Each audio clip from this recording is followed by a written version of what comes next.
Broadbent. I work on the bishop's staff as a canon. Canon is kind of, if the bishop's like a principal, I'm like one of the vice principals. And so I'm a canon for transition and church development. So the transition piece is that I help priests who are looking for a parish to serve and parishes that are looking for a priest to serve them. I help them kind of make that connection. And then the congregational development piece is really the work of all of our diocesan staff, but it happens to be on my business card. And that is the work of helping all of our congregations, no matter their size, location, or condition, grow into more vibrant, healthy, faithful, and effective communities of faith. And so that's me. And part of the way we grow in our Christian faith and in Christian community with one another is by having really good conversations, because relationship happens through conversations. Sometimes conversations are easy, and we don't need a class for that. And sometimes conversations are difficult. Sometimes we do need a class for that. And so even though this course name is called Difficult Conversations, it is not my intent for this class to be difficult or feel difficult. This is a way for us to look at our skills and our approaches to difficult conversations in a time when we're not in a pinch point. We're not actually in a conflict. And so this is a great time to be able to look at how we do what we do, how we say what needs to be said. So that's part of my hope and goal for today. If that sounds good, feel free to stay here. If that does not sound good, there's restrooms down the hall, coffee, tea in the other part of the office. Have at. And so I'm going to invite us to go around super quickly. For as much as I'd love to stay and just chat the whole time, I have a feeling that I wouldn't be meeting your expectations as a leader if we spent too much time on the introductions. So I'd like to just briefly go around, including our Zoom people, and we'll say name, the church where you find your home base, and just one or two words about a prayer that's on your heart right now. So my name is Carrie. My church is the whole diocese. I have the great fortune of being able to go to all the different churches in our diocese on Sundays. When I don't have a church that I have to go to, I generally find myself at Grace Syracuse. And one prayer that is on my heart, especially right now, is for a friend's son, a teenage boy who is struggling mightily right now. So he is very much in my heart. Kathleen. Good morning. I'm Kathleen Schofield from St. Peter and John in Auburn. And I think my prayer would be that we learn to listen better. I think across the board, every time I listen to the news or listen to people in general, I think we need to listen better. Thank you. Hi, my name is Dr. Janet Walkley, and we go to St. Matthew's in Liverpool. And I think my prayer concern right now is for us to remember the concepts of Jesus, especially during Easter, and helping out the needy and the poor, and keeping love and respect among everybody, which is part of conversation. Thank you. I don't know, kind of, this is my first time here, but I think it's good for other people to come together to, see what their boundaries are and, other things that might be upsetting them or something like that. Yeah, thank you. Thank you. Meredith. I'm Meredith. I'm on the bishop's staff, and I am praying to have guidance for the next right step for me. Thank you. Do you want to have folks on Zoom? Yeah, let's call on the Zoom folks. So not everybody may have a microphone, so I'm just going to unmute people and call their names and then give them a chance. And if I don't hear anything, I'll assume that they don't have a microphone. Okay, and you can always quick chat something if you'd like. Yes, you can also chat. So our first person would be Debbie. Debbie, do you have a microphone? Debbie's on our diocesan staff, and some of our diocesan staff are working with some older computers, and so we're understanding the limitations. She's just down the hall at her desk so that she can still answer the phone and be present for people, and also attending this. So thanks, Debbie. So we'll try next, Glenn. Hi, can you hear me? Yes. Yeah, so Glenn Mahaffey from Trinity Church in Binghamton. And my prayer is for, I think I would agree with the person who said just to help people to listen and to listen deeply, both to the Lord and to one another. Thank you. Absolutely. And next up would be Nancy Taylor. Hi, I'm Nancy Taylor from St. James Episcopal in Clinton, New York, but right now I'm at St. Mary's in Florida. So I'm coming from the sunny South. And my prayer really is for some unification, not only in our country, but among our churches. Thank you. Thank you. And last but not least would be Sue in Watertown, who may also not have a microphone. Hearing none? Hi, Sue. Sue. And let's keep going around the table. Is it Sherry? Yes, Sherry, Christ Church in Jordan, and I lost my husband last month. So my prayer is for myself and my two daughters. Well, that's my prayer too, then. Thank you. Thanks for being here this tender time. I'm John Crosswade. I'm canon to the ordinary, and I'm on the bishop's staff. And I think my prayer is the hard work that is going on between the new American refugee communities that we have in our diocese and the congregations that are trying to host them with integrity and understanding and kindness. Thank you. I'm Paul Frolick, and I attend St. Matthew's, Liverpool. And my prayer is with our parish administrator. Her husband is in the hospital in Albany recovering from a brain bleed, and it's been a very painful time for him, and a prayer for her and her family. She has been there. Her 3 children have been here, so it's just been. My name is Doug Smith, and I'm from St. James in Skaneateles, and I pray every day that my son and daughter will reconcile after nearly 12 years of not speaking to one another. Oh, So it's tough for us. Ooh, that's tough on a daddy's heart, isn't it? My name is John Rohde. I'm from St. John's in Marcellus, and my prayer is that we would be more eager to learn each other's stories. Thank you. Thank you all very much. I'd like to start off with a little meditation. I'm just going to bring this whole title over with me. And it's a story I'm going to read by Barbara Brown Taylor. And I have a copy of it to give to you all as a little present after I read it. But I invite you to, in this time, to just kind of sit and listen in the best way you know how. For some people, that's, gazing out the window or off into a corner. For some people, it's closing their eyes. I invite you to listen in the best way you know how, and to allow your heart and mind to open up to where this story might connect in your lives and what the Holy Spirit might be stirring up in you as you hear this. This is called Loggerhead Turtles by Barbara Brown Taylor. Several summers ago, I spent 3 days on a barrier island where loggerhead turtles were laying their eggs. One night while the tide was out, I watched a huge female heave herself up on the beach and dig her nest and empty her eggs in it. Afraid of disturbing her, I left before she had finished. The next morning, I returned to see if I could find the spot where her eggs lay hidden in the sand. What I found were her tracks leading in the wrong direction.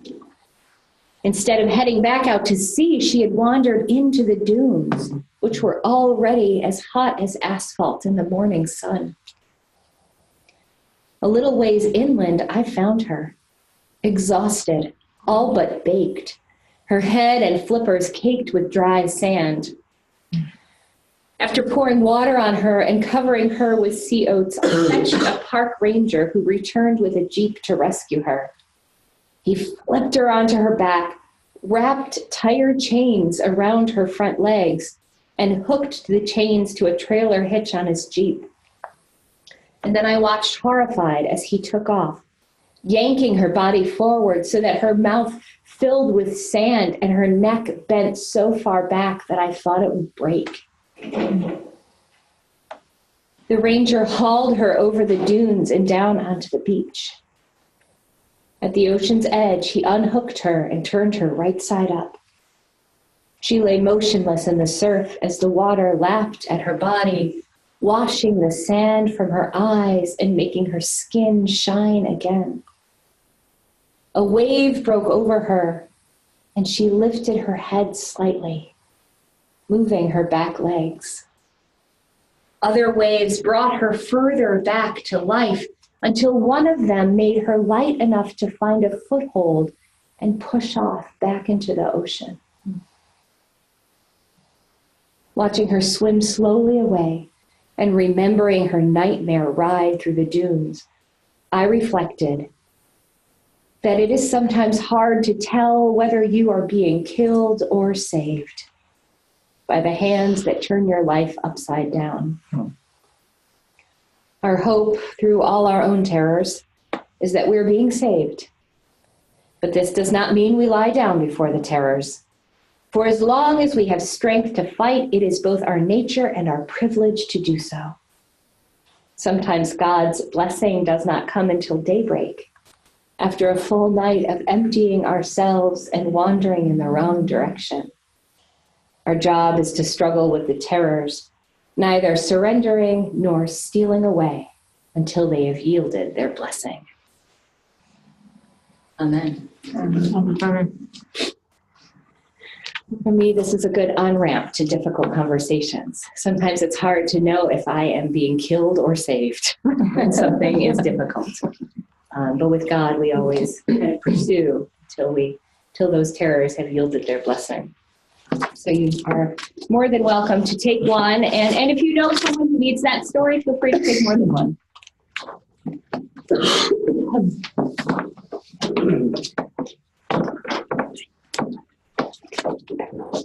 I have over here, you don't have to follow me for this. I have over here a selection of books for continued reading if you'd like. And at the end, I'll hand out a bibliography, an annotated bibliography. But the first book I'm going to borrow from is called Smart Leaders, Smarter Teams by Roger Schwartz. He's doing a great job of combining family systems theory, kind of Bowen family systems theory, with the stuff coming out of the Harvard Negotiation Project and Ron Heifetz's leadership stuff. He really meets in the intersection of these things. And I think that he's got some really, really good heart and head work in having difficult conversations and getting our mindset right as we seek to be cooperative and in a team. I'm not sure this is the greatest title for the book, but there you go, publishers. But I'm going to give you a brief rundown, a brief summary of this book. And I'm going to start, see, these are also up here on our wall on this side, because these are mindsets, behaviors, and assumptions that we as a diocesan staff, and also our board and our Commission on Ministry and our standing committee, we've all agreed to live into. So we're looping it in here. The first is to show up with a mindset that includes transparency, being open about where we're coming from and what we're doing, our intent, our motivation. Transparency, by the way, does not mean sharing confidences outside of where it's appropriate. It doesn't mean telling every single little thing that's going on inside of us, because some of that is not beneficial or helpful. But transparency is being open about the things that are helpful to be open about. Where I'm coming from, what I'm planning, what I'm doing, my intent. Which pairs nicely with curiosity. Curiosity I wonder why this is happening. Curiosity is a great antidote to judgment. This is good, this is bad. Well, that doesn't get us very far. But I wonder what learning is in this. I wonder what gems are in what this person is saying, even though it's rubbing me the wrong way. I wonder. Informed choice, making sure we have the data that we need to be able to make wise decisions. Accountability, making sure that we are not acting in isolation, that other people are there to be able to hold us within the bounds of our integrity, be able to share in that, because sometimes that's hard to do by ourselves. And always we are acting with compassion. Compassion for ourselves, compassion for a situation, and compassion for others. We're putting ourselves in their shoes. We're recognizing the dignity of every human being, which is language from our baptismal covenant, not necessarily from Roger Schwartz, but I'm sure he would agree. I'm going to set these up here because we also have them over here. And it's on the sheet of paper too. Hand these out. Take one down, pass them around. There we go. The next thing I'm going to talk about are the assumptions that support these mindsets, or this mindset. The assumptions are, a lot of these seem like no duh, right? But sometimes when we're in the midst of a difficult situation, when we find ourselves in a pinch point or in a time of tension, these can really be a good game changer. I may have some information, and so do others. Let's picture right now a beach ball. You know the classic beach ball with the different color stripes? No. If we set it in the middle of the table, and I said, what colors are there? Sherry might say, I see green and red. And you would be absolutely correct, because you'd see green and red. And Kathleen might say, I see blue and white. And she would be absolutely correct, because she sees blue and white. And so it's important to be able to, if we can't walk around that beach ball ourselves and see all of the colors, then we at least gather all the people who can, and we trust what they're saying, because we may have some information and so do others. Another assumption, same kind of thing. Each of us may see things others don't.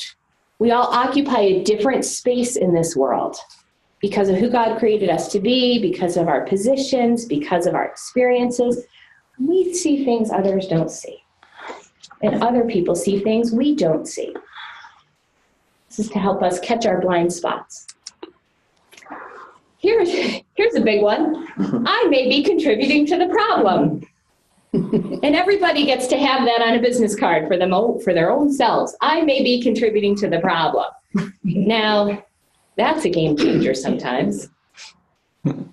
Even right now, as my deep desire is to help all of the people here grow deeply in their confidence and ability to have difficult conversations, I need to always make sure I'm having the humility to be able to say, I might be contributing to the problem. We don't always have to admit this out loud. In fact, if we admitted this in every single conversation, that might get a little awkward. But we can have this as a mindset, as our assumption, to help check how we're behaving and what we're saying. Differences are opportunities for learning. This connects so well with informed choice. With curiosity. Differences are opportunities for learning. Just because someone has a different opinion than me doesn't mean they're wrong. And we can use curiosity to help to get to those nuggets of truth in there. Now, here's a great one to keep in mind. People may disagree with me and have pure motives. Quite possibly, they could not like my idea and not be a jerk. People may disagree with me and have pure motives. Can you see how some of these feel like no duh? And some of these, when we're able to hold this assumption in our mind, can actually flip the script? We're going to keep going back to these mindsets and assumptions as we go through our work today.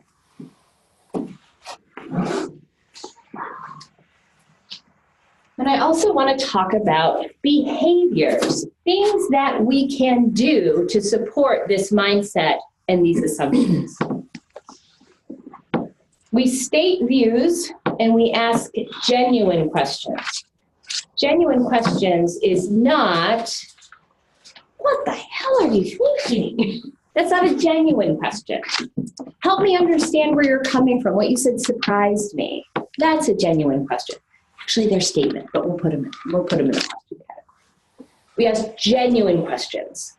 In the book, he says, if you can add a comma after what you're thinking and saying, and then you idiot, and it makes sense, that is not a genuine question. He said, put it through the you idiot test, right? What were you thinking? Oh, maybe I should walk that one back, edit a bit.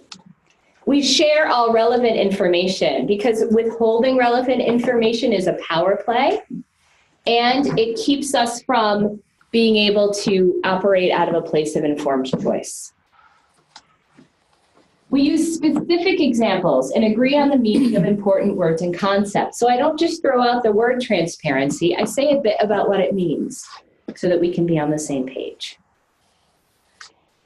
We explain our reasoning and intent. This is especially important when we are in a difficult situation, when we feel tension, when we feel this pinch point. We explain why we're asking what we're asking, why we're doing what we're doing, where it's coming from in us. That helps someone understand where we're coming from. It helps the other person hear that I may disagree and have pure motives because I've explained where I'm coming from. It supports transparency because I let people know why I'm asking what I'm asking. This eliminates that gap where people can fill in assumptions about why I'm asking what I'm asking. I'm going to get the story straight before I even start talking. Meredith, I have a question for you, and I'm asking because I truly feel a little bit lost and I need some clarity. Meredith already knows I'm not putting her on the hot seat. I didn't think she was unclear. I'm putting it on me. And I'm eliminating that gap where she could have filled in her own story. I'm getting it straight. We focus on interests rather than positions. This is straight from the Harvard Negotiation Project. Positions are kind of camps that we fall into during conflict. So positions might be, I really want carpet in the church because I think it's warm and inviting. And Paul may say, I really want no carpeting in the church because acoustics are important to me. You idiot. No, just kidding. So we can't, it would be very difficult for us to have both carpet and no carpet in the church. So positions are not going to get us anywhere. Instead, Paul and I are going to commit to talking about our interests. He's going to say, here you have an interest in having the sanctuary being warm and inviting. And I'm going to say, I hear you have an interest in making sure that we have good acoustics so people can hear well and be able to pray well. And so then, because we're focused on our interests, we can actually start to find some common ground. So we have indoor-outdoor carpet. I'm just kidding. So carry one. Yeah. We test our assumptions and our inferences.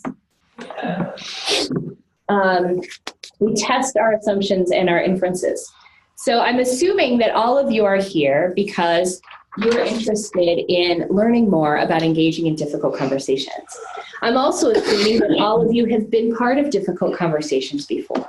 I'm assuming that all of you have been part of difficult conversations that you've handled well, and some that you wish you had handled differently.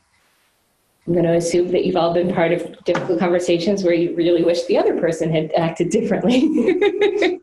These are some assumptions I'm making. Inferences is that jump we make from data, observable hardcore data, to what we think about that data. Sometimes we can make inference on top of inference, and then we kind of go up what we call the inference ladder. We jointly design next steps. We work together to get out of a pinch point. We discuss undiscussables. I am not talking about things that are inappropriate for lunch conversations. I'm not talking about that kind of stuff. I mean talking about the elephant in the room. Like if no one ever wants to talk about how we always have one staff member who's a half an hour late for the meeting, we need to actually talk about that. We actually don't have that, which is why I feel like that's an example that we can use. But we discuss undiscussables, and we do it well and within our integrity.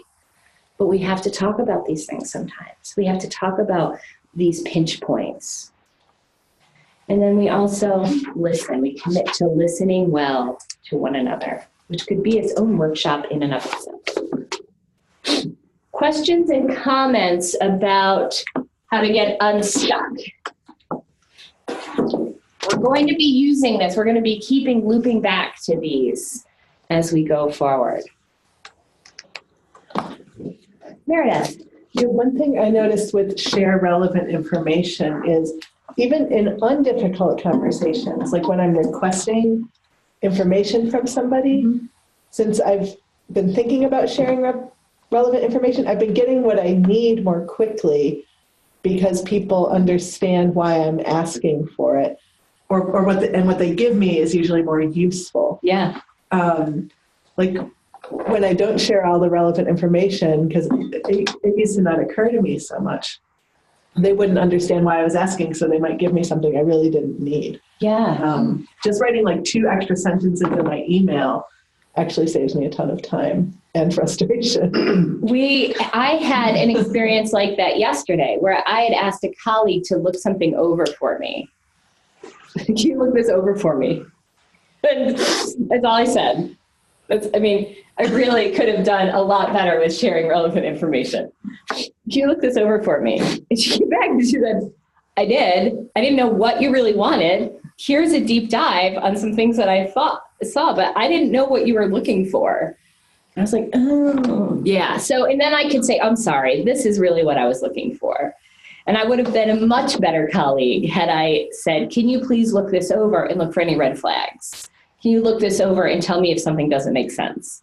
It would have been better. Brene Brown uses the term paint done for me. What does done look like? Give me the big picture. So I was caught in that. Most of our difficult conversations center around some kind of conflict. And I want to talk a bit about conflict in general. A little bit about my background is that my undergraduate degree is in peace and conflict studies, which is with an emphasis in interpersonal conflict resolution. And I worked as a conflict resolution trainer and consultant before I went to seminary. So this was my little career before seminary. And oddly enough, it is not a skill that I had to pack up and put in storage for work in the church. It's been keeping up with my credentials. I'm handing out this sheet, which is a sheet about my assumptions about conflict. You can either take them or leave them. You can agree with my assumptions. You can disagree with my assumptions. You can use this as kindling. But I really feel like it's important for you to know where I'm coming from as we go through this. One, I believe that conflict is not inherently good or bad. It's kind of value neutral. When 2 or 3 are gathered, sometimes conflict just happens. Conflict is normal, healthy, and natural.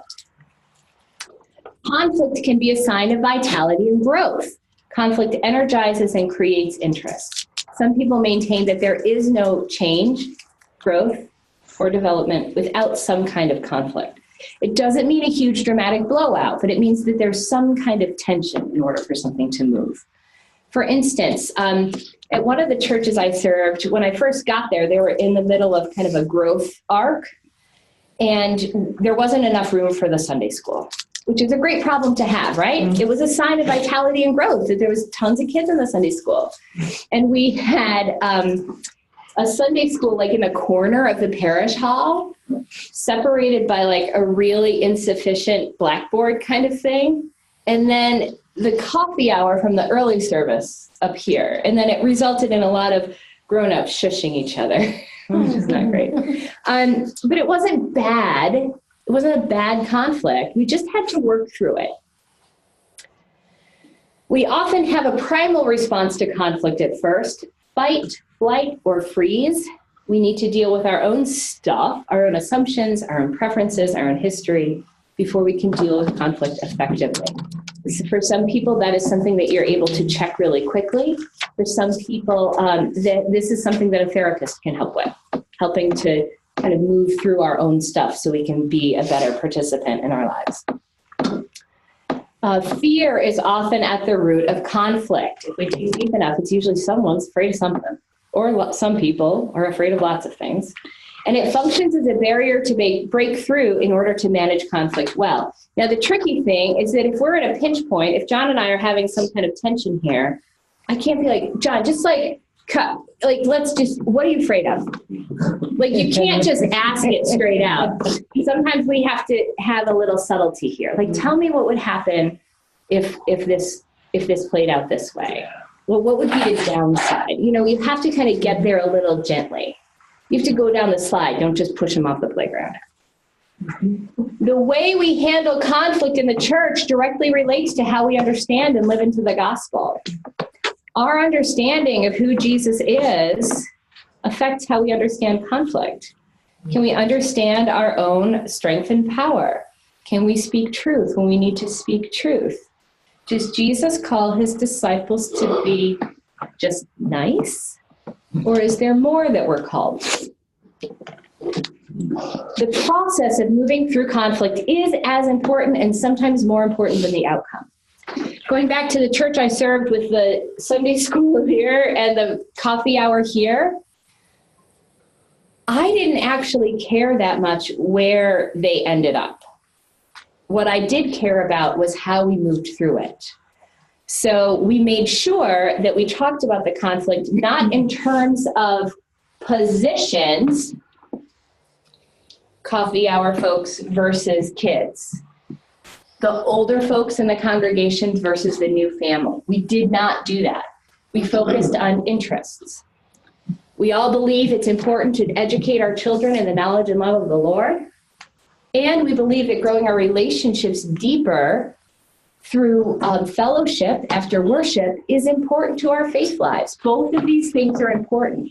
So how we do this together is our challenge as a community right now. How we move through that conflict without taking sides, without vilifying, without seeing the worst in the other side was more important to me than where everybody ended up. The ultimate goal in moving through conflict is transformation, not just resolution. That's like the A+ thing right there. 8, sometimes in conflict, otherwise, quote unquote, normal people will do quite unpredictable things. It's also true of grieving people. Sometimes what you think you got, it's just different when we feel like we're in a pinch point. How we deal with conflict is determined by how we see the world. Do we see the world as a generous place where there's enough for everybody, or do we see the world as one of scarcity? Do we see God as a God of abundance, or do we see blessings as limited? How we deal with conflict really comes out of what we believe about the world. We have deeply ingrained ideas about conflict that we learn from our cultures and our families. So, for instance, my family is English and Irish, German and Jewish. I'm going to talk about my dad's side of the family. My dad's side of the family knows how to have conflict. Not always well, but it's always out there, right? Like, I'm mad at you. There's 9 siblings, and everyone's always like. My husband's family is Norwegian and English, and they are firmly committed to keeping it down. Keep it down. We don't have that conflict leak up at all. And if at some point someone lets something out, it's like, whoa, this must be huge. One way is not better than the other. But I have trouble feeling comfortable in my husband's family's way of dealing with conflict because it's not the way I was brought up. And he has trouble feeling comfortable with my family's way of doing conflict because that's not how he was brought up. I also have friends who are both lovely people, both Episcopal priests, deeply committed to the contemplative life. And when they fight, They yell at each other and say F-bombs all the time. Yell, yell, yell, top of their lungs. That's the culture they grew up in. If my husband and I did that, I would first of all, I would be very, very surprised. and I would not be interested in having a conflict like that. That's not how we do things. We swear other times, but just not when we're mad. So it depends on our culture. It's not that one's right and one's wrong. It's just that we all come from a deep preference, a deep-rooted preference. 11, it is the redeeming love of God that makes reconciliation possible. The worst thing that can happen in conflict is sin. The worst thing that can happen in conflict is that we fail to honor the dignity of every human being, that we act only out of selfish interests and not for the good of the whole. Sinning is the worst thing that can happen in conflict.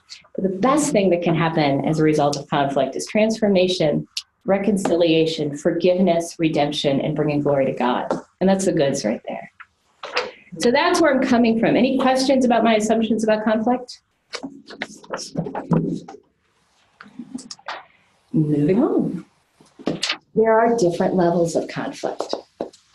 So I once did a workshop with a vestry, and a guy said, I've been married to my wife for 40 years, and we have never had a conflict. And I was like, I think I had a conflict with my dishwasher 5 minutes before I got here. Like, well, what do you mean you've never had a conflict? Like, but even my dogs and I are sometimes involved in deep conflict, you know?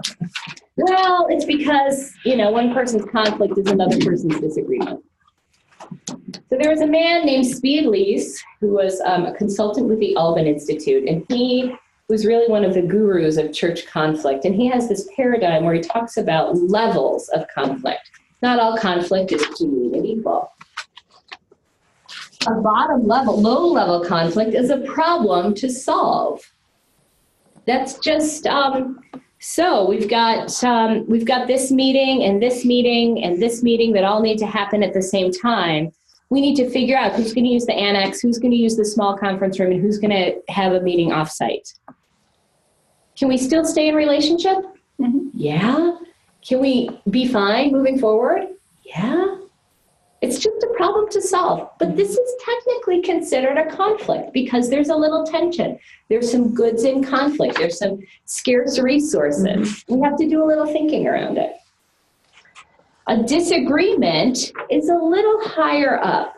A disagreement is like, I really think my group needs to use the annex. I just really think so. Well, and the person said, no, I think my group does. Well, we need to talk about that because now we have a disagreement. It's not just a problem to solve, but there's something going on there. It's a disagreement. Can we work through it? Yes. Are we going to be fine? Mm-hmm. Yes. As I step from here to here, I know to, what's the bike metaphor? Should I say downshift? Like I need to downshift a bit and like, just remember some of my skills a little bit more. I'm a little bit more aware of talking about why I'm saying what I'm saying, explaining my assumptions and reasoning. I'm being a little more intentional with my language because relationships are important. I'm just being more careful. Is my stomach in knots? Probably not. You know, do I just count to 10, take deep breaths? No, probably not. Is my blood pressure up? No, I don't think so. It's just a thing. And I realize I've got to just bring a couple more skills to the table. The next level is a contest. This is where sides start to form. And so if Paul and I are in the same church, we now have camps. There is the hardwood floor camp or the tile camp, the no carpet camp, and there is the carpet camp. Hardwood floors. And I'm trying to get people on my side at this point. I'm saying, well, don't you want, coffee? Or I'm coming up to you and I'm saying, don't you think a comfortable church is important? I mean, really. So John agrees with me. He's a musician. He's on my side. So this is a contest where it seems like there's going to be a winner and a loser. We're no longer looking at compromises here. This is really where the contest has become, there's going to be a winner and a loser. Can we still work our way through this? Yes. We need to engage some more skills. We need to engage a little bit more intentionally. We need to focus a little bit more on this mindsets, assumptions, and behaviors as we move up the conflict ladder. Hopefully, this is the most you'll have to deal with. But as we all know, the story keeps going. Fight or flight, which means not only is there a winner and a loser, and there are sides, but someone's going to leave. There's going to be a fight and someone's going to leave. Vestry, having a conflict with the priest. Sometimes it's just this. You're going to have your day off on Tuesday or Wednesday. I don't know, Wednesday. All right.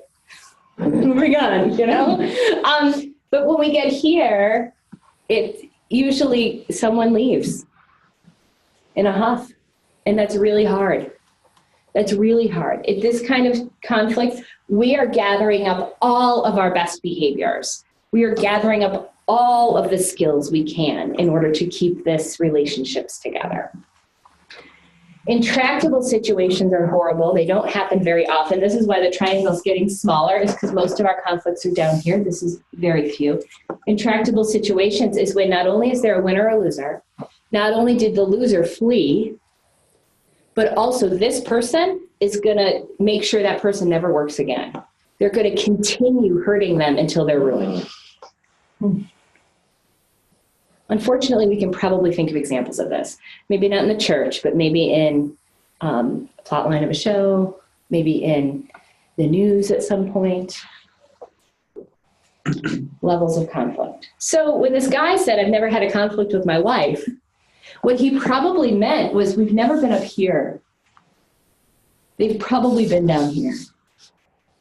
Where do you want to go to dinner tonight? I don't know, honey. Where do you want to go? Problem solved. I want to go to Scotch and Sirloin. No, I want to go to the retreat. Disagreement. I mean, so they probably went down here, but they probably weren't up here. So he didn't see that as a conflict. And what happens here, and I've got this as a handout for you all. Oh, I'm going to keep on going. What we have here is our antagonists that tend to stir the pot a lot.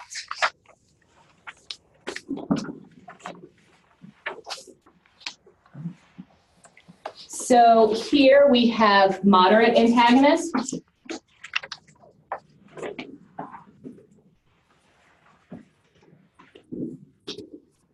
Here we have major antagonists, and here we call them hardcore. These are the people that are not afraid of conflict. These people love conflict. And so in like upper level contests, getting into fight and flight, we see some moderate antagonists, people stirring the pot, poking things, using some not great tactics to get what they need and want, withholding information, getting people on their side, not assuming good intent about the other side. Major antagonists are a little bit more assertive and aggressive about that, and hardcore antagonists are very. Usually we don't have too many of these in churches, but sometimes we do. And we need to just keep an eye out. But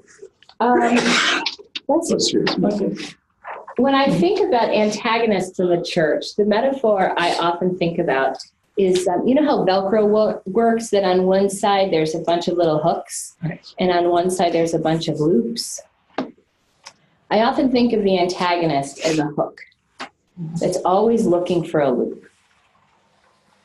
In one of the churches I served, there was an antagonist who would get going, kind of get riled up and every once in a while. And he was definitely a hook. He was definitely an antagonist. He was a beloved child of God, loved this person. He was beloved by the congregation, but my goodness, he could stir the pot.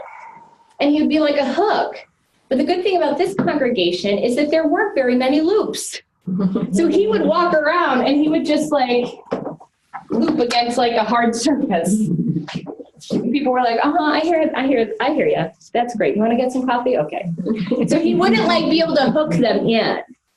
And so that's part of how a community can help diffuse some of this antagonist behavior.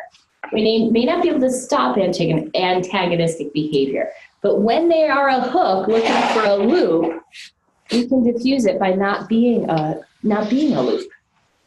We just are calm and we love them and we hear them and then we don't get caught. We don't soak in their emotion. We don't soak in their problem and take it on as our own. We just kind of stand right next to them.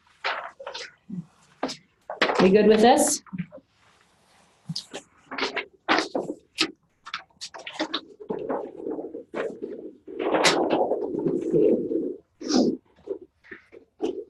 The next thing I'm going to talk about is also a triangle shape.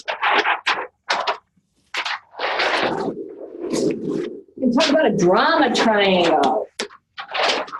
This is also up on the wall over there.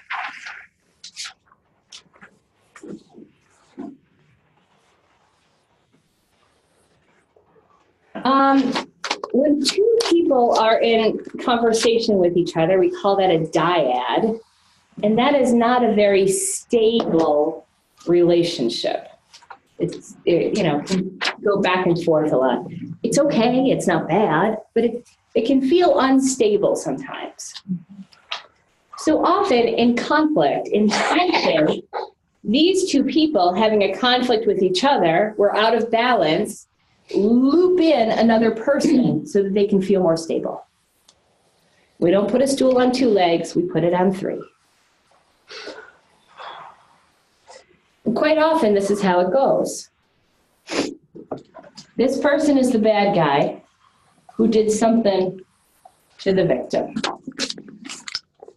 Bad guy, poor baby.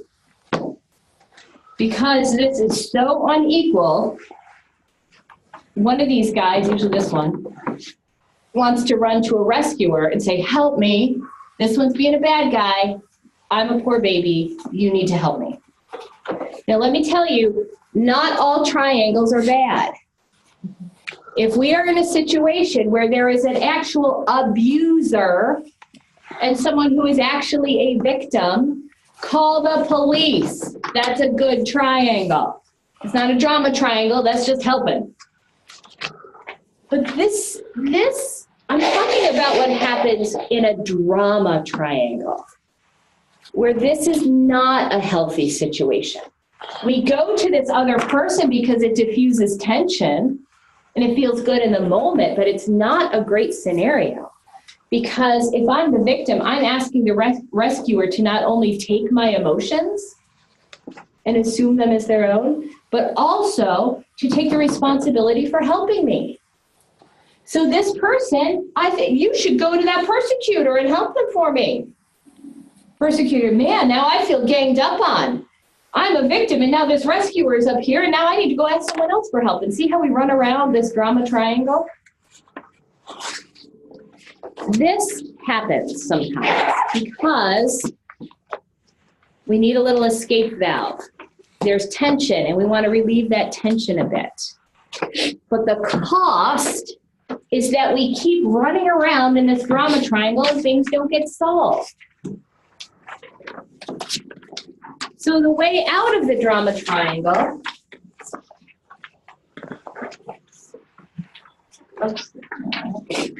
is to stand outside of it. I'm going to put the way of the cross. We can listen to another person. We can be a good listener, but we don't have to assume their emotions. We don't have to make their problem our problem. And we certainly don't have to take responsibility for rescuing them. We can be a good friend and help them gather up the tools they need to have a good conversation with that person. But we need to stand outside of this triangle so that we're not becoming a rescuer or a persecutor or a victim. Because as soon as we find ourselves in one of these roles, you know you can find yourself in any one of these roles as soon as that triangle shifts. So we step outside. And instead of blame, we go to curiosity. Instead of withholding information from this person, not going to the right person, we're transparent. We practice compassion so that we know it's never one-sided. Things are nuanced. If I'm standing here, I know I could be contributing to the problem. I definitely would be if I was here. I know that each of these people are seeing things that the other person doesn't. I'm standing outside of this and remaining clear on my mindset, the assumptions, and behaviors. It sounds simple, but it's not easy. Because emotions get in there. It's simple, but it's not easy. Questions about the drama triangle?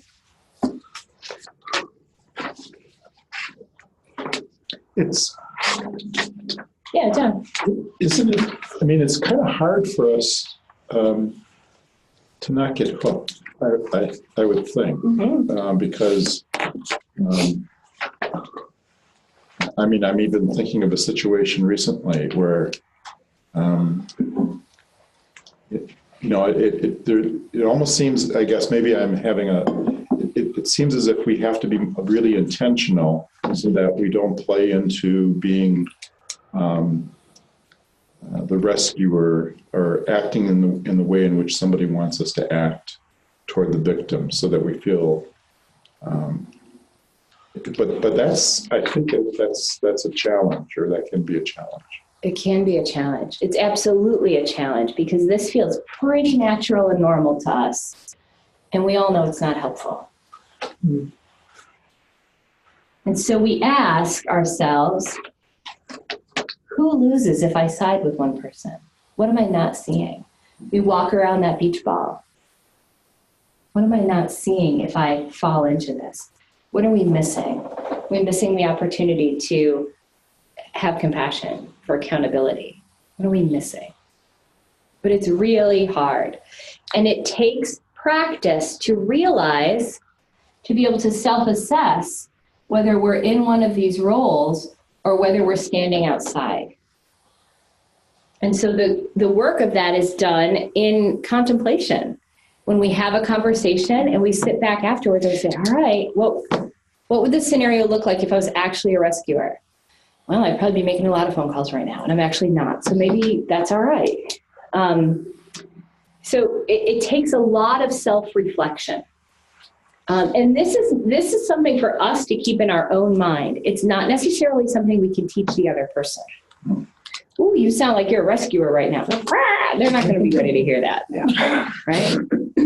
But we wonder about our role in here. And we make decisions so that we don't get sucked into other people's desires for us. Kathleen. There are situations where persecutor and victim can look like regular conflict. Okay? And then it gets messy because each wants a camp of rescuers. Okay? So now you've got this little corner all heavy. And in one situation that I'm dealing with, the role of persecutor and victim keeps shifting. Yes, that's one of the ways you know you're in a drama triangle. Yeah. Yeah. It just keeps shifting because this one does something out of being self-defensive or whatever that this person doesn't like. So then this person feels like the victim and this person is put in the persecutor role. Yeah. It shifts all the time, which is why it's not helpful. We're actually not getting anywhere. We're just running around the circle a bunch. And that's why when we feel like we're running around the circle a bunch, we have the invitation to step out. Check ourselves and how can I be helpful in a way that's different than this? And it's hard. It's hard. Carrie, was Speed Lee's instrumental in developing this triangle as well as the former one? No, this is really coming out of family systems theory. Bowen, who was way before Speed Lee's, but I have a feeling that Speed Lee's read a lot of systems theory. The reason I ask is 25 years ago, St. James had an issue with a priest who had been there for 22 years. And Speed Lee's was called in by the victim side of the controversy feeling that the persecutor was the priest and those who sided with him. So in that regard, I felt that, looking at this, that Speed Lees was actually the rescuer. But we had a meeting with him in the morning, we broke for lunch, and in the afternoon, Lees had pretty much resolved the problem with a payoff. So the priest would leave. So sometimes. So was Yeah. he outside the triangle, or was he the rescuer in the triangle? I would say that that's probably not a drama triangle. That's a third party intervention. Okay, Yeah. different from this. It would be different. The thing that makes the drama triangle and not an intervention is that we keep running around here. The rescuer becomes the persecutor becomes the victim. And people may have seen it that way. Oh, I can't believe that guy came in and told us what to do. Now he's the persecutor, we're the victims. And people might have tried to run around the triangle in that situation, but sometimes a third party is needed.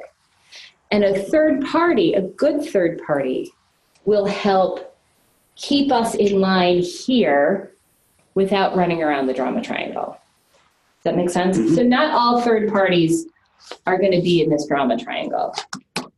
It'll be a triangle of sorts, but it's not always a bad thing. So the victim and the persecutor should step outside and get a third party and stop the whole triangle. Sometimes that's needed. Yeah.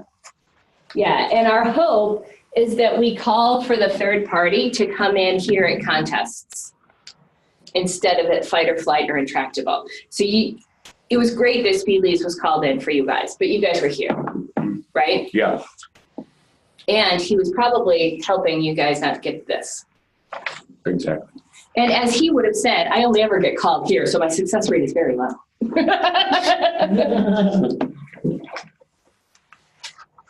All right. We're going to talk a little bit about how to find our own strength in the midst of pinch points. So good? Mm-hmm. How are we doing with ourselves? Do we need a break? Hearing nothing, we're going to keep going.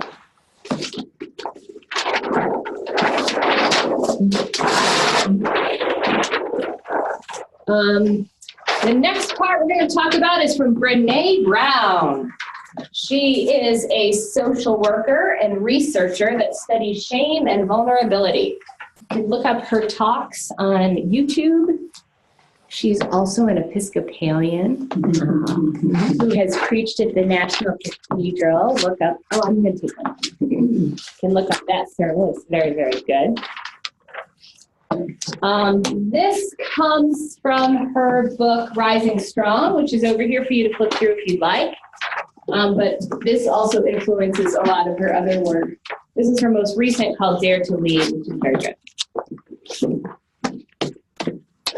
Brené Brown was interested in slowing down the process of falling down and getting back up, metaphorically. You know, how do we stumble and then pick ourselves back up and move forward? She wanted to slow down that process. What does it mean to get up, to gather ourselves together and be able to move on well?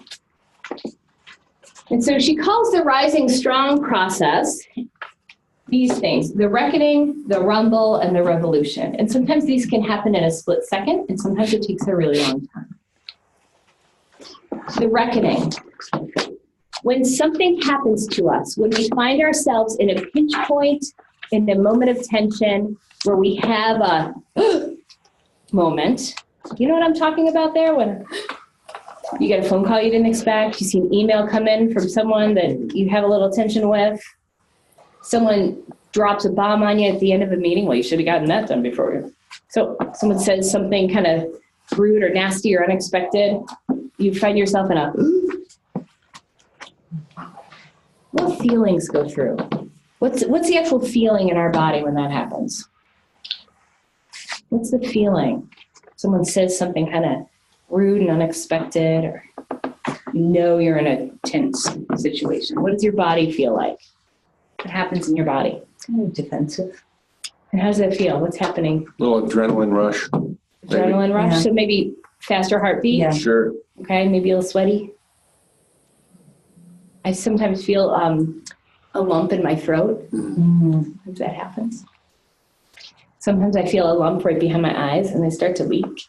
Ooh, that's frustrating. Sorry about that. I've had a new one lately when I feel a little, I feel this tingling that goes from like the middle of my back up to the outside of my shoulders. And I kind of feel like my body's trying to grow wings to fly far, far, far away from here. Some people, it's a knot in their stomach. We have different emotional responses to that moment of being pinched, of being in a tight spot. And that's why they're called feelings, because we feel them in our body. And we all have different ones. So one of our goals in the reckoning is to realize that we're at a pinch point and to feel the feelings that are happening in our body and to get curious about what those are about. Because what the brain loves is a story. When we find ourselves in that adrenaline rush, in that pinch place, the brain physiologically wants a story. The brain wants a really simple story. Who's bad, who's good, who's safe, who's not. Oh my gosh, she must have just said that to me because she hates me. The brain got a story. I got a chemical reward, even though the story was crap. So in the reckoning, I am realizing I'm in a pinch place. I'm identifying my emotions. And I'm beginning to move through those. So I heard research, I heard of a research study that said that the average American adult can identify 3 feelings. Sad, happy, and pissed off. I read another study that said in order to have enough emotional intelligence to be able to move through this world with good skills, we need to be able to identify about 30. So what are some feelings we can be feeling? Pride. Pride. I'm proud of something. Embarrassed. What else can we be feeling? Hurt. Yeah. Fearful. Yep, you feel great. Awkward. Yes. Annoyed. Yep. Confused. Yeah. Disappointed. Pushed away. Distance. Pushed away. Yeah. And how do we feel? We feel pushed away. We could sometimes feel lonely. Yeah. Those are all real emotions. And it helps to be able to build up our vocabulary so that when we feel in our pinch point, we have somewhere other to go than just happy, sad, or pissed off. And so this is great work to be doing when we're not in a pinch point, to remember what kind of feelings could be going through us. How many folks are on Facebook? Some people are on Facebook. They have this feature where if you post something, you can say something like, how are you feeling right now? And I had one day where I was feeling really sad. A dear beloved parishioner from a former congregation had died, and I was sad about that. I was probably even a little mad about that. Just, God, why'd you take a good person? And Mary Oliver had died too, the poet. And I was feeling sad. And I was like, I'm just going to put that out there. I'm feeling sad. And I looked at Facebook, and they must have had about 50 emotions. And none of them were about sadness. A lot of them were about anger or outrage or feeling all sorts of different kinds of happy. But I couldn't get sad or grieving or sorrowful or anything like that. So culturally, we're not being helped with our vocabulary of emotions either, and not able to be in that place. Carrie, I have both a recommendation and a similar funny thing. Yes. There's this app I use called Breathe, which you identify your emotions, and then it recommends meditation. And then after the meditation, you identify your emotions again. And it's great for people who don't know what their emotions are, like me, because it offers you like 75 options. But one day I was picking emotions and it popped up this thing that said, too many feelings today. I only picked like 7. That's a glitch. My sister and I use that all the time. We're like, too many feelings today. Feelings today. Oh my gosh. I'm gonna make a t-shirt. I know. It's really oh my gosh. It's true. Sometimes there are too many feelings. I was working with a kid once who was having trouble expressing emotions. And their therapist had given them a piece of paper with a circle on it and pictures of different cats showing different emotions, like cartoons. Happy cat, sad cat, frustrated cat, annoyed cat. And I was like, what is this nonsense? Like, I can't believe therapists. And that child loved that thing so much that that the kid wanted to come to church and make some photocopies of it so that they could have it in different rooms in their house. Because for some people, identifying feelings is really hard. And this kid, thankfully, was smart enough to know that they needed some help doing that and wanted feelings kitties in all of the rooms. It's an important part of the Rising Strong process is to reckon with our emotions. What are we feeling? Because then here is where the story starts, in between the reckoning and the rumble. The first story could be, I didn't like the way that person looked at me. They must hate me. It's not a really good story, but my brain, it was okay with my brain. Because there's a lot of really primitive parts of our brain, and that apparently was satisfactory enough. So many people just stop there with their assumptions. Oh gosh, I am getting a call from the chair of a search committee while they are in the middle of an interview. This cannot be good. I bet something horrible happened, and now this will be just so bad. We're going to have to go back to the beginning, and everyone's going to be upset. That's a bad story. No, you just had a clarifying question for me. And so what Brene Brown calls this is the SFD. That is, the F stands for first and the D stands for draft. And the S can stand for whatever you want it to stand for. In Brene Brown's work, she calls this the shitty first draft. But if that's not cool with you, you can call that the sorry first draft or the silly first draft or the not very useful first draft. But this is the first draft that's pretty bad. That is, oh my gosh, my boss is calling me on my day off. I bet I did something horrible and I'm going to get fired. We look at this draft, we look at it, and we get curious, and then we say to ourselves, actually, like, I've made mistakes before and not gotten fired.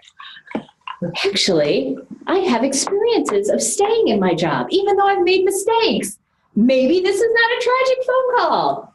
So we check our SFD with reality. What are our other experiences that can illuminate our draft? We challenge what we call confabulations, which is filling in the gaps with our imaginations. And filling in the gaps with our beliefs and our fears is actually a conspiracy theory. So we mind the gaps.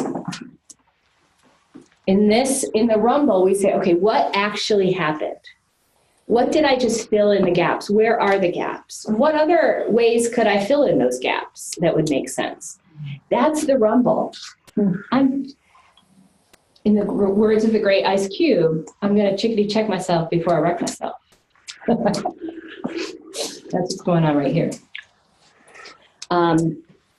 Because I need to get honest about this. Where are the gaps? What's really happening before I can get the revolution? Bless you.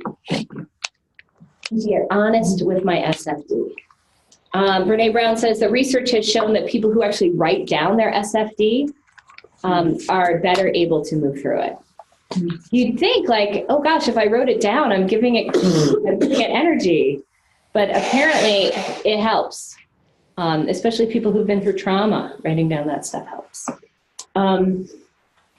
So getting through the SFD, whether it's in our head or on paper, if it's a tiny pinch point, God bless you. If it's a tiny pinch point, we can do this in a couple of seconds. If this is a big pinch point, we may need some time. Thank you. This is what happens when we get an email that catches us off guard, and we have a response all formulated in our head, quite snarky, thank you very much. But we need to rumble before we actually write the email. Sometimes this takes overnight. Sometimes this takes a couple of days. I think the more we do it, the quicker we get, but a small pinch point will probably always lead to a quicker rumble. And a bigger pinch point, no matter how practiced we are, will probably take a little while. And then the revolution is being able to write our own ending to the story. Is saying, okay, what really happened? What am I filling in? Once I get clear on that, how do I want to respond to that? I check in again with my mindset. How do I want to respond to what happened out of compassion, out of accountability, with informed choice, with curiosity, with transparency? And see, sometimes it takes a rumble for us to even be able to engage this mindset. Because if we're really busy talking about how the other person's wrong, or how we're going to get it, or we're knee deep in our own fears, it's hard to get here. So we rumble with that and try to sort that out. Yeah.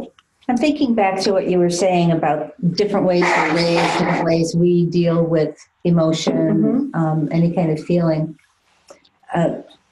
If one or both of the people are from that kind of background where they've never had to think or been able to think about what they're truly feeling, how they're reacting, it gets pretty messy. Is there a way that that we can help people express feelings a little bit better? Yes. And at the same time, when we rise strong, this can only ever be our process. We cannot ever be guaranteed that the other person in this conversation has done this work or is able to do this work or knows about this work. But we are committed to bringing our best selves, so we go through this. If we're working with somebody who's having a conflict, we're not actually in it ourselves, but we're helping somebody sort through some of their feelings, not as a rescuer, not fixing it for them, but being a friend so that they feel equipped to go handle it themselves. Then I can say, like, what are some of the feelings that are coming up for you? What did the person actually say? Okay, so this part, it sounds like you can imagine that happening, but maybe it didn't actually happen. And so as a friend, we can help them sort it out. When we're in a pinch point with somebody, it's very hard to walk someone else through a rumble. We can do the rumble ourselves. Asking genuine questions helps that. Explaining our intent helps diffuse that too. Say, I care about you, and I know this is tough right now, and I really want to get through this. So can we take a minute for me to ask a few questions just so I make sure I'm hearing you right? And I'm taking a few sentences to do that, so I'm being clear about my intent. So they know that they can drop some defensiveness when I come back with a question. Good, thanks. Sound good? Easy peasy, right? We'll just rise strong now.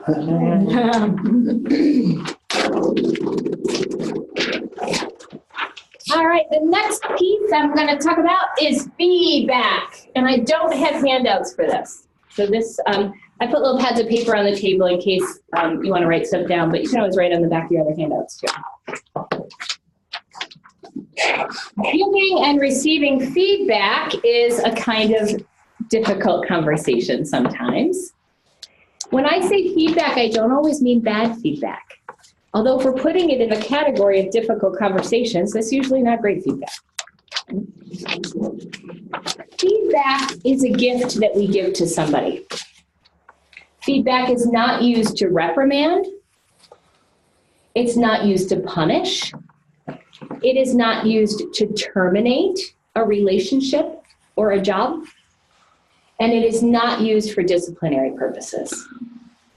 Feedback is about helping other people, helping somebody perform better, improving a relationship, and something that's for the good of the whole.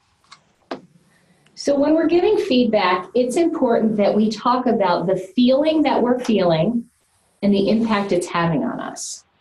We're taking something observable and concrete and offering feedback about that. Saying, I felt confused when you offered directions earlier. Could you please loop back and explain that more to me and perhaps to the group? I used a feelings word and I talked about the impact. Timing of feedback is really important. You don't want to do this 6 months down the road, right? Like, oh, Carrie, remember that time when like we were doing this thing and you said this? No, like, don't. If you want to give a good gift of feedback, it's timely. It's that day. It's that minute. Or it's the next time you see that person. We're not going to wait until feedback giving feels comfortable, because we may not ever give feedback. We're going to just do it because it's better to do it right away. Our intent. We talked about this. It's not about to punish. It's not about to reprimand. If our intent is really to help the other person function better and help the other person and help our relationship together, that's a good opportunity for feedback. If our intent is to be really right, that's not great. If our intent is to embarrass somebody else, that's not right. We want to make sure our feedback is clear and brief. This does not have to be a 10-minute conversation. We're really talking about 1 or 2 sentences here. Should be contextual, that we're letting the person know, remember that meeting we were in this morning? I just, at the end, we were talking about that thing. I just wanted to let you know that when you said this piece, at first I found it really challenging, but then as you kept explaining it, I found it really helpful. There's some feedback. And it's also owned by the giver. We know that this is our observations. This is my observation. And I'm always remembering compassion. I'm always remembering that I may be contributing to the problem, that each of us may see things the others don't. I'm also staying within the bounds of integrity here. Feedback can be a gift. In fact, I have to do this workshop again in the beginning of April. And so if any of you have feedback for me about how I can make this better for your fellow brothers and sisters in Christ, I would invite that and be happy to hear that. One gift you can give other people is to invite feedback, because sometimes people are reluctant to give it, especially if they've not been to the Difficult Conversations workshop. Sometimes they're reluctant to give it. So you can say, we tried this new thing in worship today, and I don't know how it's going. And I invite your feedback, please. It would be a gift to me to hear how this is going for you, whether you like it or you don't, or you actually don't care, or you didn't even notice. I just really want to hear that. And so as leaders in your parish, that's one thing I'm assuming, is that somehow you're leaders in your parish and in your life.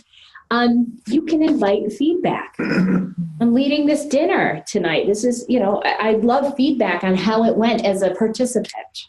Something like that. So that's a gift we can do too, is to invite feedback.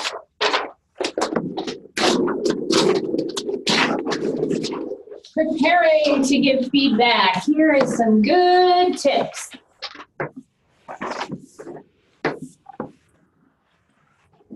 You remember what was agreed upon.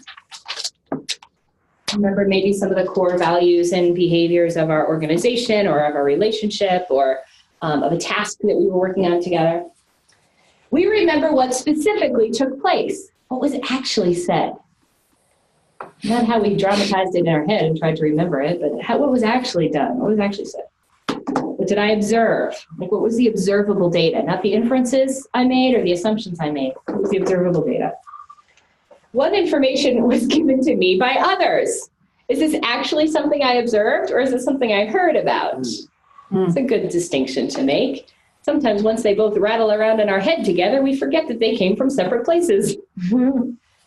What are my assumptions? We check our assumptions. And we ask, is this true? Is this helpful? Is this kind? I think Emily Post always said, only give feedback to somebody if they can actually make a change about it. So if I'm out and about and I have a run in my stocking, for you to say, hey, you got a run in your stocking. Like, I can't do anything about that, so might as well not tell me. But if I get spinach in between my teeth and I can do something about that, that's great feedback.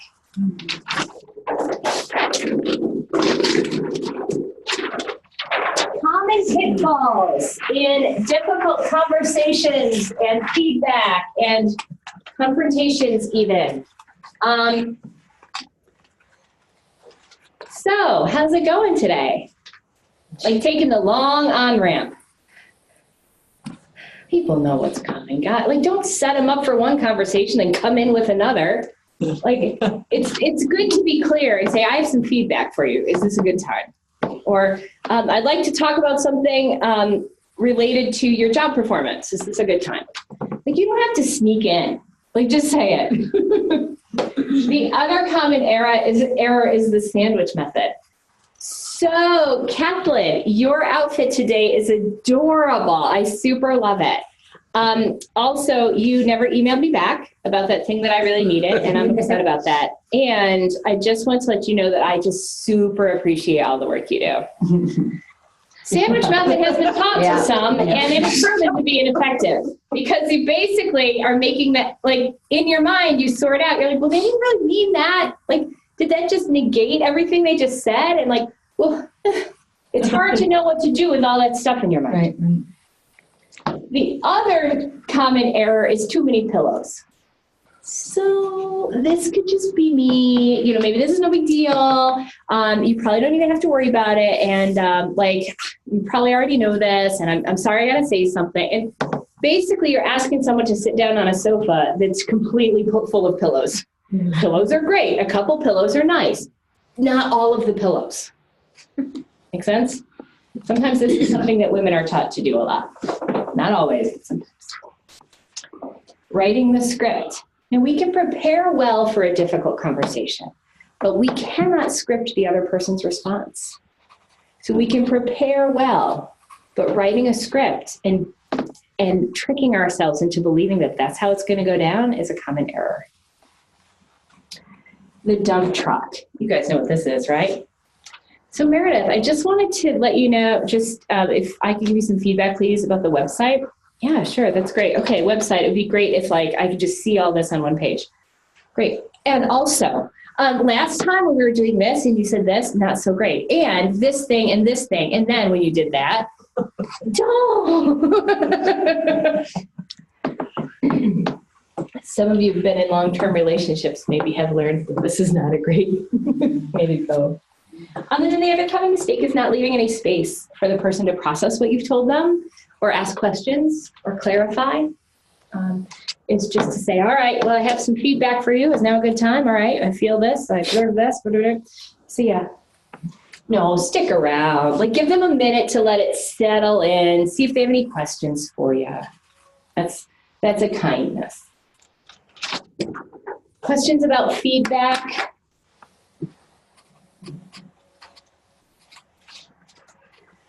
Right. I have, let's stop here and do some questions. Hands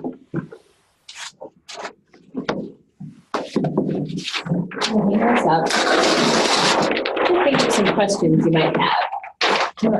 Carrie, yeah. I have a question, not for the next topic probably, but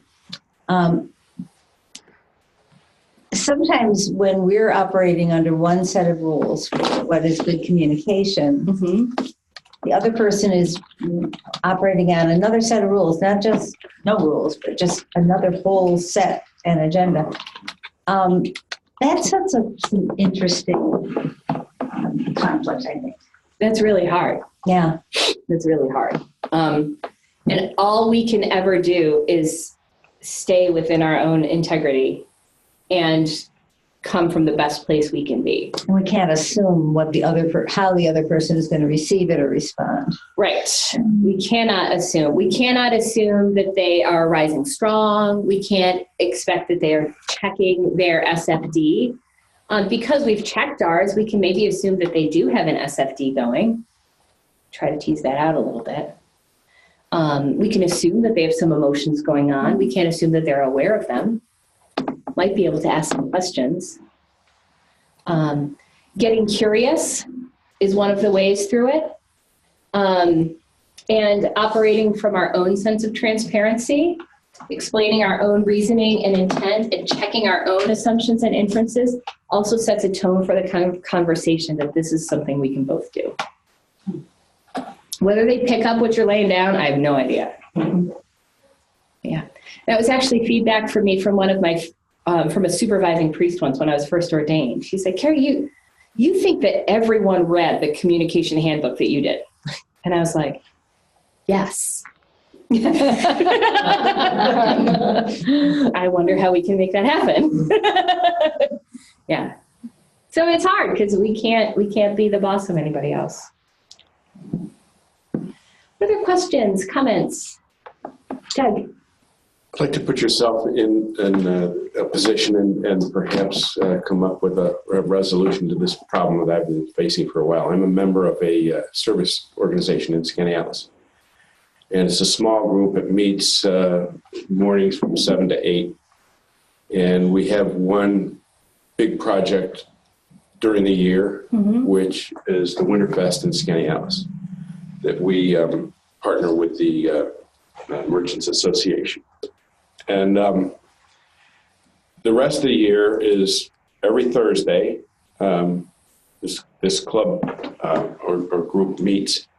And one of the problems we have is to try to get more younger people to join the group.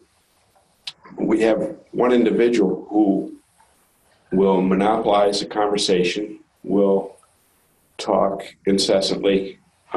So a young person comes at the invitation of one of the members and sits there for one meeting, and that's the last we see of them. And my feeling is that because this guy just monopolizes everything, and it's become apparent that the group, rather than growing, is diminishing in numbers. So how do I have a conversation with this guy to tell him to shut the hell up? That's a difficult conversation.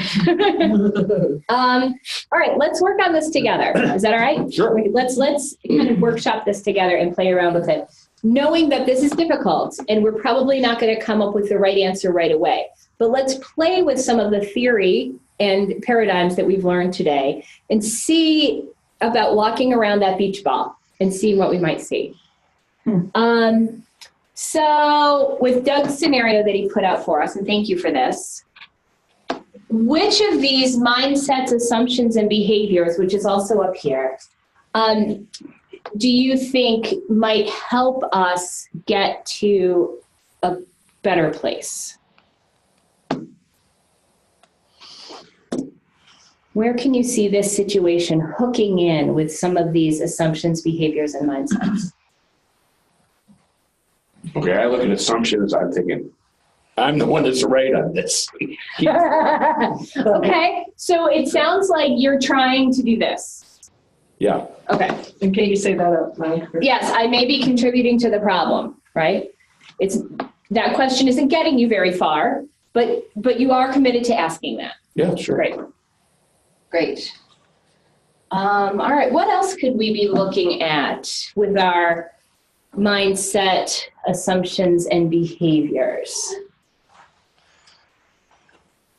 So I'm not exactly sure where it fits in, but my curiosity is if anyone has shared your view of the problem with the person. I've really not talked to anyone in the club about my feelings. Okay. I dump it all on my wife. a good triangle. Yeah. Right. You're not expecting her to fix it. I'm wondering how this would look if we discuss undiscussables. I'm wondering how that would play out. I'm also wondering about accountability in the group.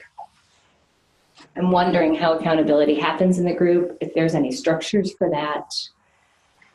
Apparently there are maybe some structures that are not going well. If there are structures, the accountability piece isn't working. Having a conversation around what are some of our core values around how we act and how we are accountable to one another. Paul?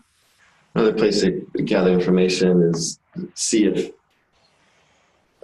just check your hypothesis that the visitors don't come back because of this person. If there's a way to gather information from someone who hasn't come back to see if that is or isn't the case. It's great. But that could be a difficult conversation in itself. Yes. Why didn't you come back? We thought you. So there might be ways to gather that information without talking directly to the person. If the person who invited them has, that may be an assumption or an inference, but they may also have asked that question or been told. And that leads us to an informed choice too. Helps us get the data. Points out the need to clarify where you're coming from when you ask a question. Oh yeah. I'm not checking up on you because you left. I'm curious. You visited, what was it that you liked and what was it that you didn't like? And trying to see. We were trying to make our club stronger. So what did you see that was helpful, not helpful type of thing? Because if you understand your motive, helps. Yeah. Let's say that Doug screws his courage to the sticking place and decides to offer feedback to his beloved brother. He's gone through some of this. He said it's not to punish, it's not to reprimand, it's not to terminate or to embarrass him. It's because we all want what's best for the group. What if he screws his courage to the sticking place? What would Doug's feedback look like? What are some of the things he might ask himself? How might he set up that conversation in his own mind?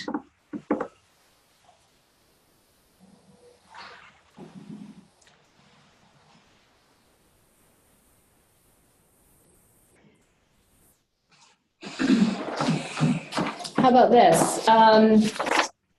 Would Doug approach it like, let's just call him Brian. So Brian, we've all noticed that you talk a lot and it's really bothering us and all these newcomers. What should we do about it?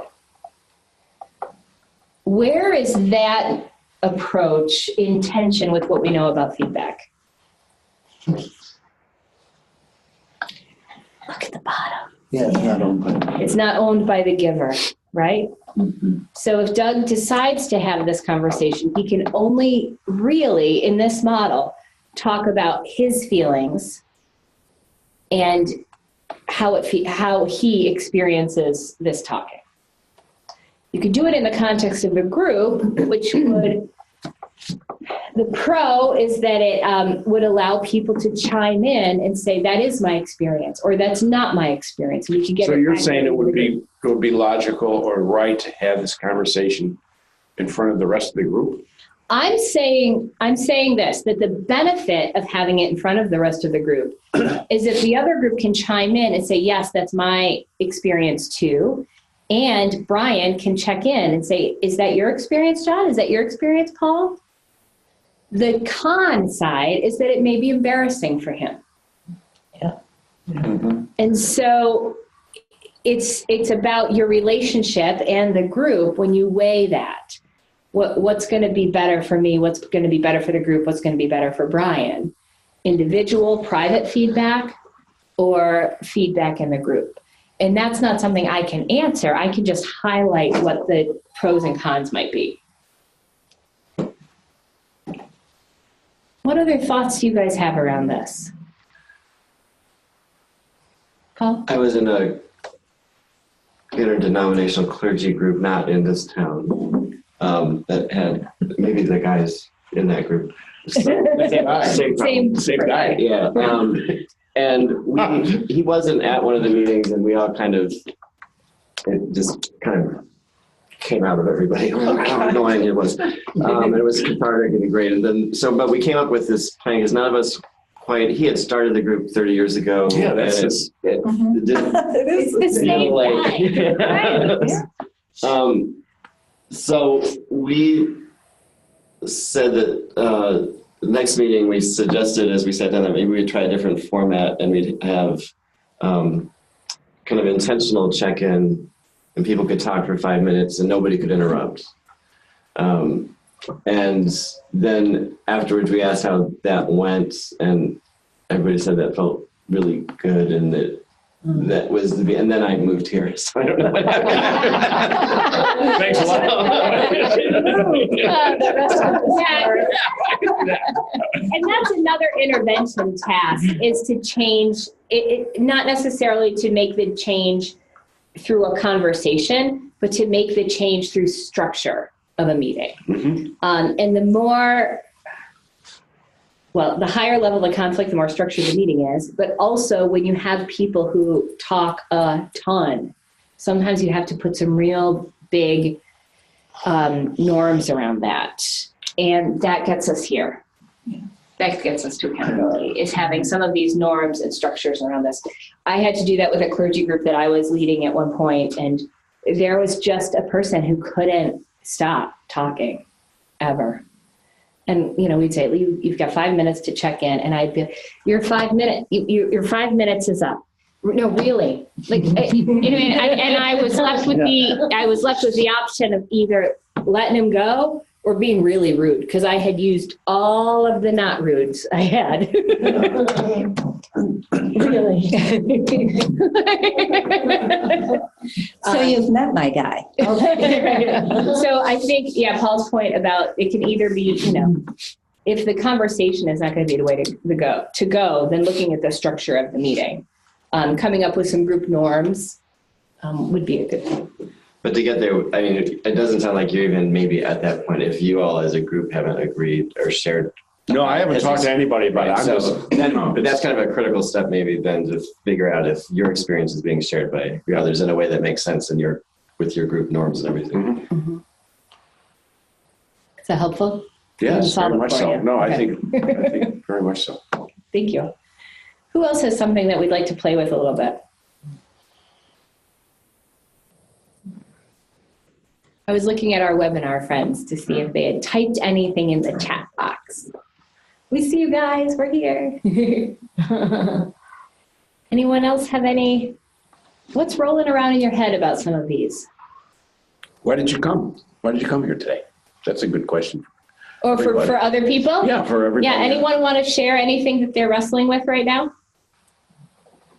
You can change the names to protect the innocent. I came because I knew Carrie's an expert on conflict. I wanted to. Oh, thank you very much. I'm living in a relatively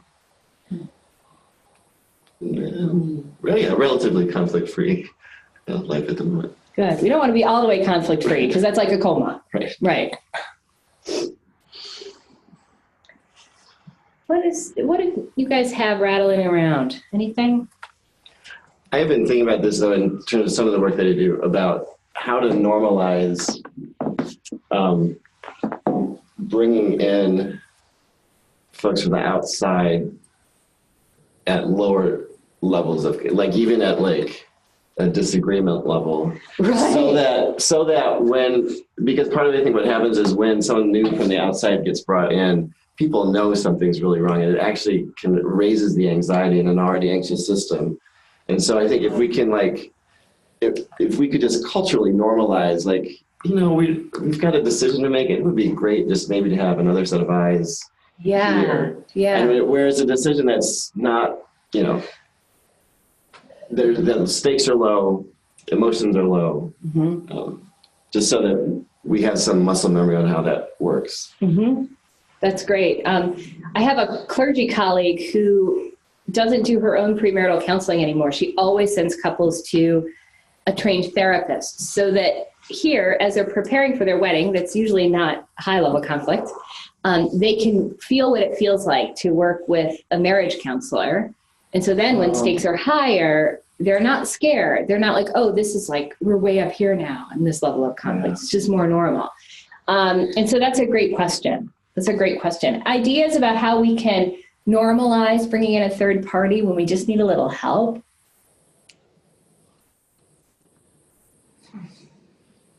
I would say it's all of these skills are way easier to practice when the stakes are low and the energy is low, even in our own heads. And bringing someone in to get a different set of eyes, even when it's a problem to solve, just phrasing it that way, even without the word conflict, to bring it, like we have someone here who's a coach. I thought the way Paul said it was we have a decision to make. Yeah. Maybe it would be a good idea to have another set of eyes. Yeah, I can't look at this and give us some advice. I can't think of a better way to say it. Yeah. And just to do it and have people feel what it feels like. And make sure you bring in someone good.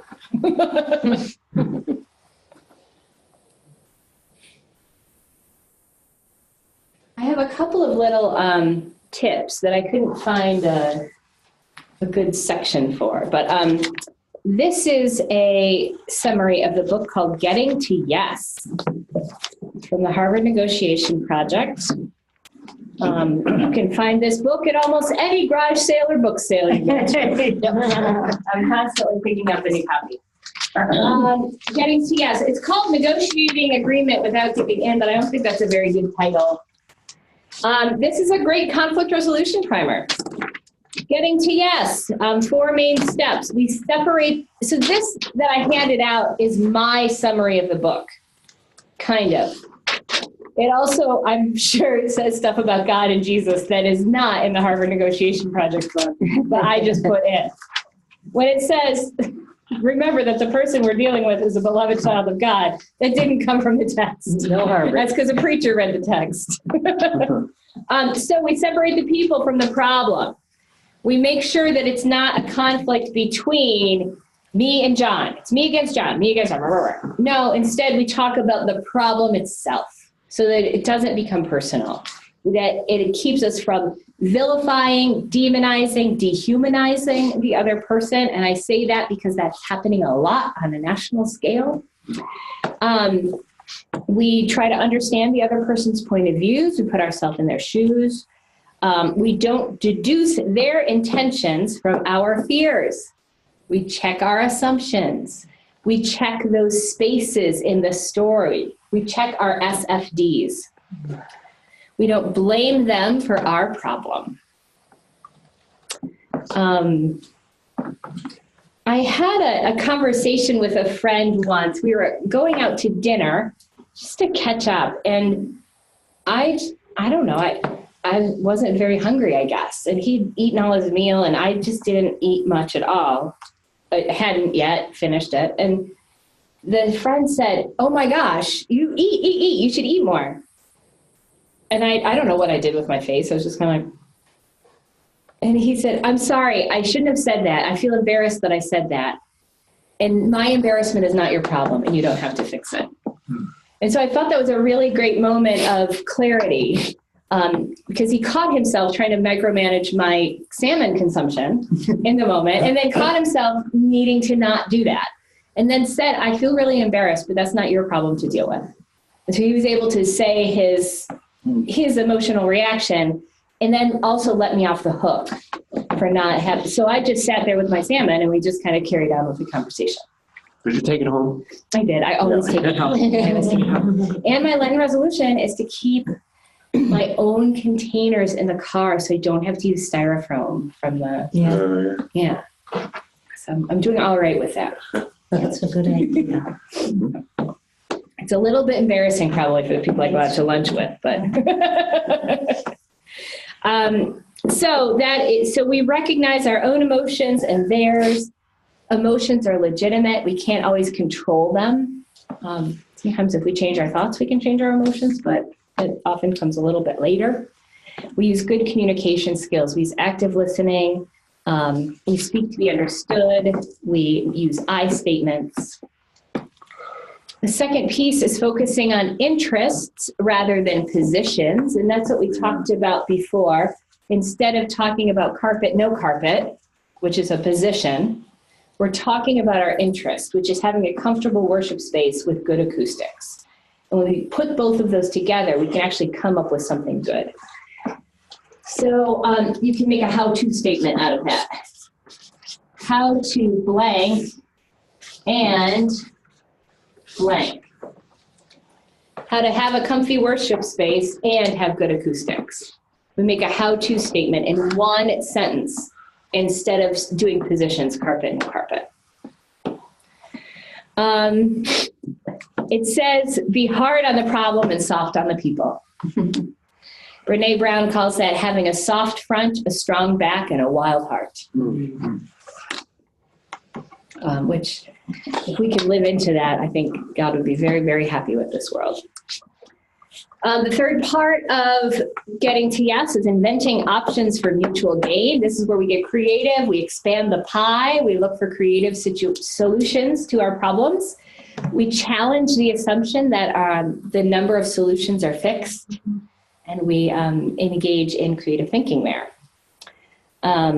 And then 4, we insist on using objective criteria to discern whether or not our solutions are good. We use objective criteria, not just, does it work for me? Is it good for me? Does it feel good? Another little tip for difficult conversations that I want to leave you with is, all right, so the how-to statement is good. And then there's this one.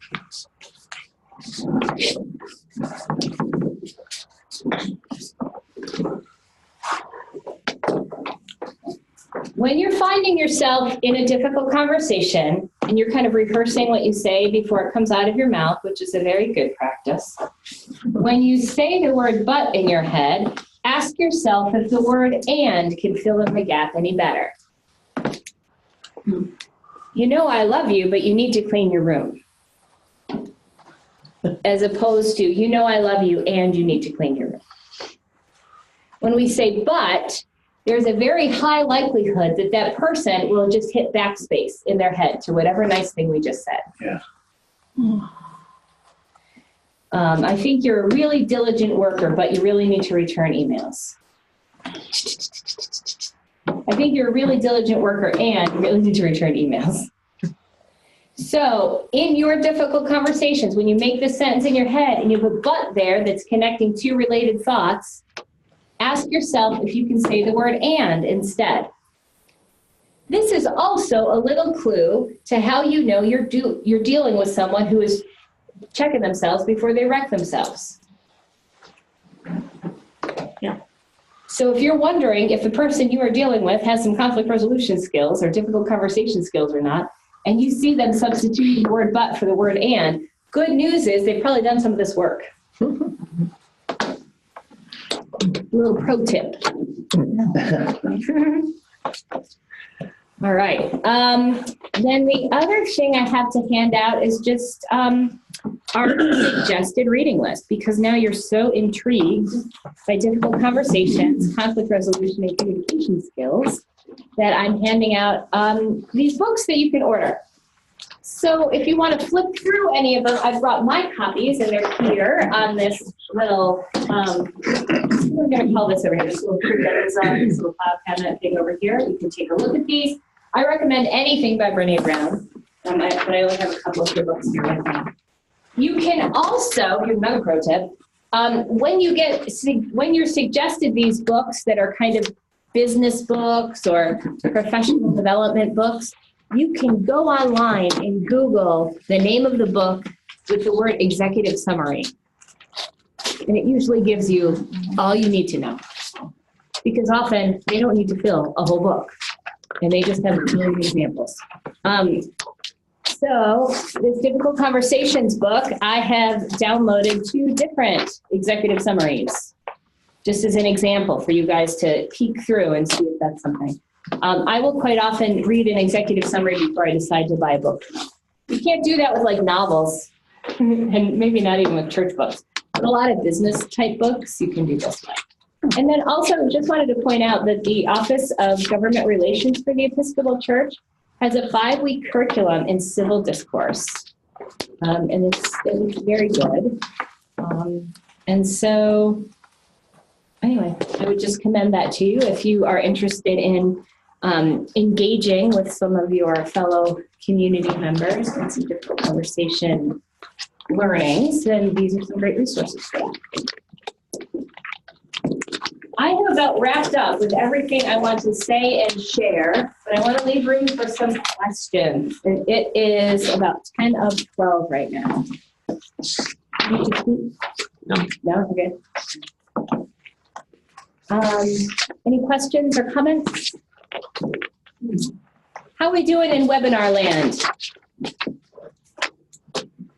Y'all left. Yeah. You're very tired. All right, I'll invite you to stand as you're able, and I will say a closing blessing, and then I will stick around in case anyone has any questions or comments. If you'd like to grab a snapshot of some of the posters that we've used, your cell phone often does a good job of just kind of capturing that for the moment in case you didn't take notes. The Lord be with you. Also with you. Let us pray. May God give you grace never to sell yourself short. Grace to risk something big for something good. Grace to remember that this world is too dangerous for anything but truth and too small for anything but love. And the blessing of God Almighty, the Father, the Son, and the Holy Spirit be upon you and those you love and pray for this day and always. Amen. Amen. Let us go forth in the name of Christ. Thanks be to God.